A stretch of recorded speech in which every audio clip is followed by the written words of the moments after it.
Hello and welcome to the Windows 10 crash course. In this video, we're going to be overviewing how to configure your parental controls within Windows 10. So some of you out there may be using Windows 10 as a parent, you have kids, or you have other people who may be using your computer within the family, and you want to set up some administrative or parental controls to limit certain privileges and access on the computer.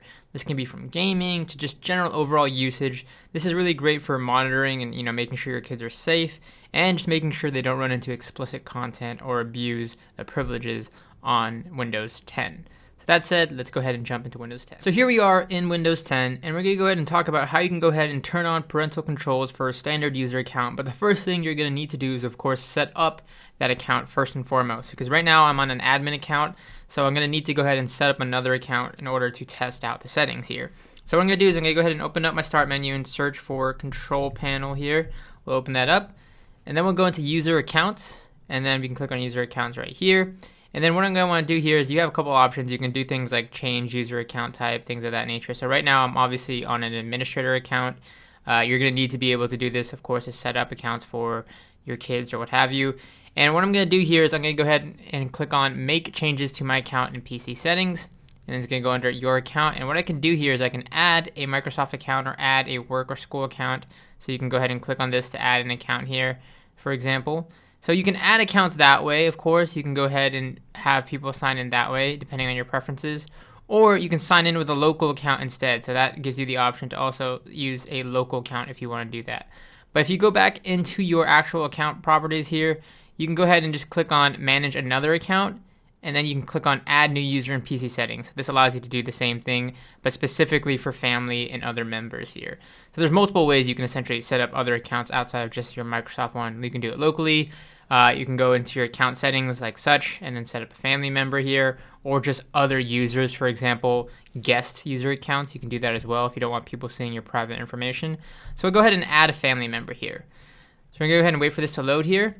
And then it's going to ask us information about the account that we're setting up in question here. So we'll say, for example, I want to add a child, and then you're going to have to enter their email address.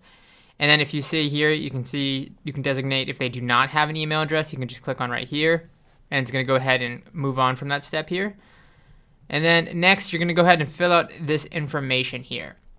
So you can see you have to create them an account now if they do not have a current email address. So go ahead and fill out all of this information and then come back to the next step. Alright, so after you've filled in the information, you'll see here that the account may show as pending, and they'll tell you whether or not they can sign in. What they'll need to do here is you're going to go ahead and verify the email that they get sent for the invitation from Microsoft. And after you've done that, you now have the ability to go ahead and manage family settings online. So we'll click on that, and then from here, what we'll be given here is a page from Microsoft, which will allow us to log into our Microsoft account here, and then adjust the user information here. So it says select a child to view or edit their settings. So we'll click on said account right here. And then from here, you can see I now have the ability to go ahead and adjust a couple of things. I can also see things like recent activity. I can see their web browsing data, apps, games, and media, screen time, purchase and spending, Xbox privacy settings, since that interacts with that of Windows 10. So you can decide whether or not you want activity reporting on or off. You can have it email weekly reports, depending on your preferences, and then you can see what devices it's connected from or collected from. So if they have like a mobile phone that has Windows 10 or whatever, you can also add those as well. So for a couple things here, for web browsing, you can actually turn on blocking for web browsing. So if you go ahead and jump in here, you can block inappropriate websites by default. So this will automatically block certain websites that it deems as explicit, but you can also block specific sites that you want to choose. So if there's like sites that your kids are using that are just taking up too much of their time, then you can easily block that as well. I'm going to go ahead and go back here, and you can see you also have the ability to go ahead and block apps and games here. So you can see apps and games media. You can go ahead and block that as well. It's great because it blocks mature movies and games already in the App Store or Windows Store, I should say. So you don't have to worry about like the filtering. It automatically takes care of that for you. Screen time. When your child uses your device, it'll show here. So you can actually set allowed times. This is really great if you want to set good habits for their device usage. So this will allow you to set limitations. So for example, if you don't want them using it immediately after school because they have to do their homework or whatever, then you can go ahead and limit that time that they spend on the PC.